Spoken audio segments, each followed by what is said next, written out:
So here we're talking about this list on Billboard. Now, Billboard, again, has made lists in the past where they talk about different rappers. And sometimes people got upset. I know I was very upset. I did not agree with that list. Most of it, at least. But, you know, here they come again. They have a shorter list, a smaller list. So I have more time to really dive deep into this list. And they talk about the 5 greatest rap albums of all time. Now, number 1 gets all my respect. Number 5, 4, 3, and 2, they do as well. But a couple of them I think possibly could have been moved here, there, possibly. All right, so let's go and break down number 5. Number 5, according to Billboard's greatest album of all time. And who gets the crown? None other than Notorious B.I.G. with the Life After Death album. That was a double CD, double album, and that was released on March 25th, 1997. It was recorded by Bad Boy and Arista Records, and Life After Death is the second and final studio album by American rapper The Notorious B.I.G. on Bad Boy Records. A double album. It was released 16 days after his murder. That is crazy. Now, that album can stand the test of time. Yes, it can. It had a lot of great songs on it. It's sad that he couldn't be alive to see its success. Now, do you give the Notorious B.I.G. the 5th spot? I'm not mad that it's there. I think it's a very good album. Again, very sad he died in Los Angeles. He was about to go to tour to Europe, I heard, but he didn't make it there. Lost his life. And he was really promoting that album. He went to California against a lot of people's wishes. They said that might not be a smart move, but he went and he lost his life. Rest in peace to the Notorious B.I.G. Now, what is Billboard? How does Billboard classify this? How do they break this down? How do they get the number 5, the greatest rap albums of all time? Is it of their production? Is it their lyrics? Is it their overall delivery? The complete package? Do they base it off of sales? Do they base it off how many platinum plaques he had? Well, I have that information here. It sold some albums. It positioned number 8 at U.S. Billboard's 200. It was the number 1 U.S. top R&B and hip-hop album. It was 112 on U.S. Billboard 200. It was 79 on U.S. top R&B hip-hop albums. And it went, in the United States, it went 11 times platinum. 11 times platinum. That's some serious plaques. And of course, it went platinum elsewhere, but I'm only going to count the U.S. sales. Worldwide, it sold more. Worldwide, you can count 2 for Canada, 1 from gold from Denmark. You can count 1 for the UK. But let's just count American sales. 11 times platinum. Yeah, certified unit sales of $5,360,000. Yeah, it was a great album. I will give it to him. The Notorious B.I.G. Number 4 is outkast. Aquamini, great album. A lot of people will really defend outkast. Don't talk bad about outkast. They will defend outkast. Outkast is an incredible group, right? This album was made September 29th, 1998. Man, what a time to be alive. In the 90s, they had so much great music. Aquamini is the 3rd studio album by American hip-hop duo outkast. It was released by LaFace Records and Arista Records. So let's, again, break down. They had some hits on there for sure. Rosa Parks, they had, man, just so many. They had so many, man. But are we basing this off of sales? Or are we basing this off of talent? Now, they are very talented, outkast. Their production by the Dungeon family, top notch. Top notch. I will not take anything away from them. On the U.S. Billboard's 200, they were 109 back in 98. 41 on the U.S. top R&B hip-hop albums. U.S. Billboard 200, they positioned 84. So, yeah, pretty decent. As far as the United States, I'm only going to go by the U.S. sales. In the United States, they went 3 times platinum. That's not bad. 3 times platinum. I once heard an interview one time with Raekwon. He said, you know, platinum, that goes all around the world. That goes all around the world. To go platinum once is an incredible thing. 3 times platinum, hey, that's pretty good. The Notorious B.I.G. prior to that, 11 times platinum. Yeah, that's very impressive. So number 4 is outkast with Aquamini. Now this next one, number 3, I had to listen to it on the way to the car. I had to replay it. And I forgot how dope of an album this was. I forgot how nice this album was. The talents of this individual can rap and also sing and just, man, can do incredible things. Who am I talking about? Lauryn Hill. and The Miseducation of Lauryn Hill. Now, at first, I was like, does this deserve to be on this list? Especially so high, number 3. I had to go back and revisit it. It was an incredible album. I forgot of how many incredible songs they were. This one was released August 19th of 1998. The Miseducation of Lauryn Hill is the only solo studio album by Lauryn Hill. It was released by Rough House Records and Columbia Records. The Miseducation of Lauryn Hill is a neo-soul and R&B album with some songs based in hip-hop, soul, and reggae. Yeah, it was nominated for all kinds of stuff. Grammy Awards, Best R&B Album. It actually won awards, like the Grammy Awards, Best. Yeah, it was nice. It was a nice album, and she only released one, and I was always like, why just one? But who knows? She was in the Fugees, and that was an incredible album. And then she got her solo album. That was an incredible album. And then she just stopped making music. Everybody got a reason. Who knows? But it was very well received. Again, we had mentioned all the different awards that she won. As far as sales, it sold pretty good. As far as Billboard charts, U.S. Billboard 200, she positioned number 40. U.S. Billboard 200 as a woman, position 61. U.S. top R&B and hip-hop albums, position number 28.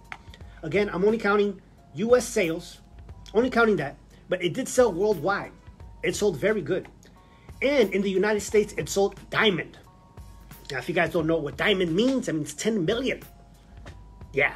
And all across the world, it did extremely well. I wish they had one that broke down world sales.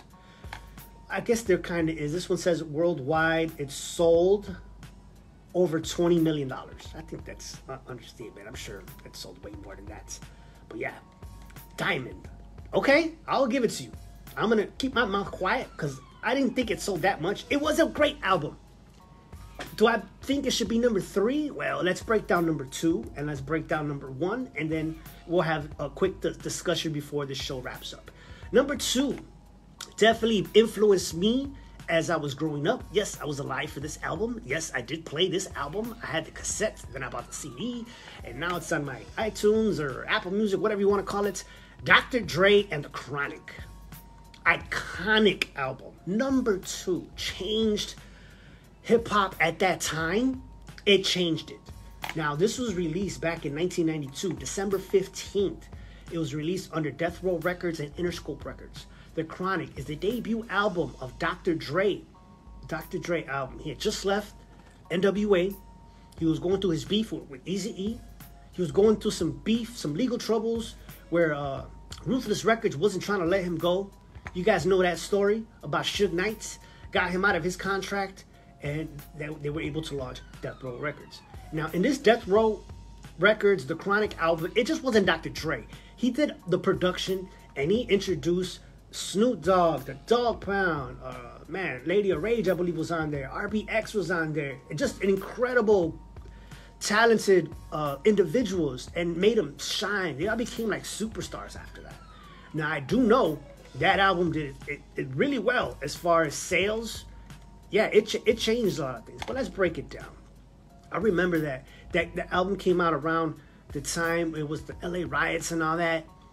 And it was definitely, they had a movie, the NWA movie kind of briefly talks about that. So as far as where it charted, I think charted all over the world. But a couple quick ones. In number 6 at US Billboard 200, that's high on the list. Very high on the list. Number 2, US top hip-hop and R&B albums. Again, very high on the list. As far as what it sold in the United States, this has to be incorrect. But according to this, I'm reading this off of Wikipedia. According to Wikipedia, it only sold 3 times platinum. That doesn't sound right. The Chronic, 3 times platinum, which although is incredible, it's awesome that it sold 3 times platinum. I thought the sales might have been more. But again, it also went platinum in other places across the globe. I don't see worldwide sales here. But yeah, 3 times platinum. That's not bad. That's not peanuts, man. And number 1, I'm not even mad because he is one of my favorite rappers of all time. For sure. I've said it here many times. One of my favorite rappers, and rappers will say, this is the album that changed the game. This is like the blueprint. This is like the Bible of hip-hop, if you want to, if there is such a thing. I'm not trying to get all religious on you. But who am I talking about? I'm talking about Nas and the Illmatic. Bro, I was young, but when I heard the Illmatic, I actually heard it late. I got the second Nas album first, and then I came back and bought the Illmatic. It was written first, and then I bought the Illmatic. And I was like, okay, very gritty. Use what some of the top producers in the East Coast at the time. Bars were nice.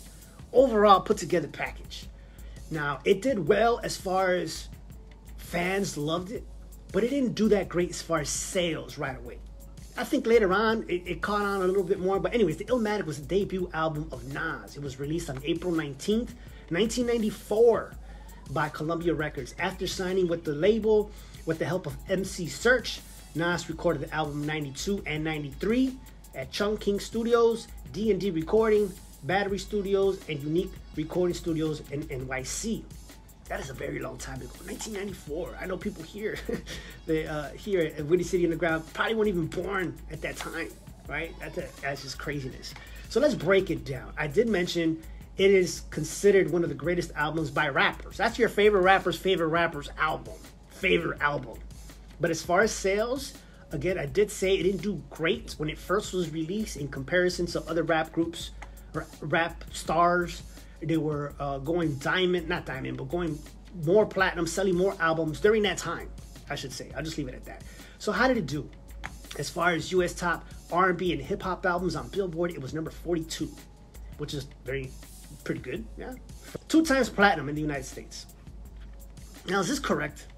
I feel like that album should have sold more. Maybe even diamond. My opinion. But I'm biased because I'm a big Nas fan. But 2 times platinum? Okay, it went 2 times platinum. Nas. Illmatic. I agree. I agree. That is one of the nicest albums ever. Now, I did break down this list. Now, here's my 2 cents. Not that anybody cares, but here's my 2 cents. Is there any one of those albums? Number 5, Notorious B.I.G, Left After Death. Number 4, outkast, Aquemini. Number 3, Lauryn Hill, The Miseducation of Lauryn Hill. Number 2, The Chronic. And number 1, Nas's Illmatic. Is there any one of those I would have moved? Possibly outkast. I know people are going to be mad at me. Possibly outkast. And who would I replace it with? With Tupac's All Eyes on Me. I'm so surprised. Tupac's All Eyes on Me was not on there. The double album was incredible. I still play it to this day. It did not lose its playability. Tupac, one of the greatest rappers of all time. How is he not top 5? Like Nas said, who's the best? Pac, Nas, and Big. Pac isn't on there. Outkast possibly would still stay on the top 10. I would give it to him. Lauryn Hill. Who would I replace it with? Man, that's another good one. There's so many great albums. I'm not going to get into that conversation right now, but for sure, I'm surprised Tupac's All Eyes on Me is not on there, right? That is wild. What do you guys think? Do you guys agree? Do you guys disagree? Do you think I'm tripping? Do you think Billboard's tripping, right? Everybody got an opinion.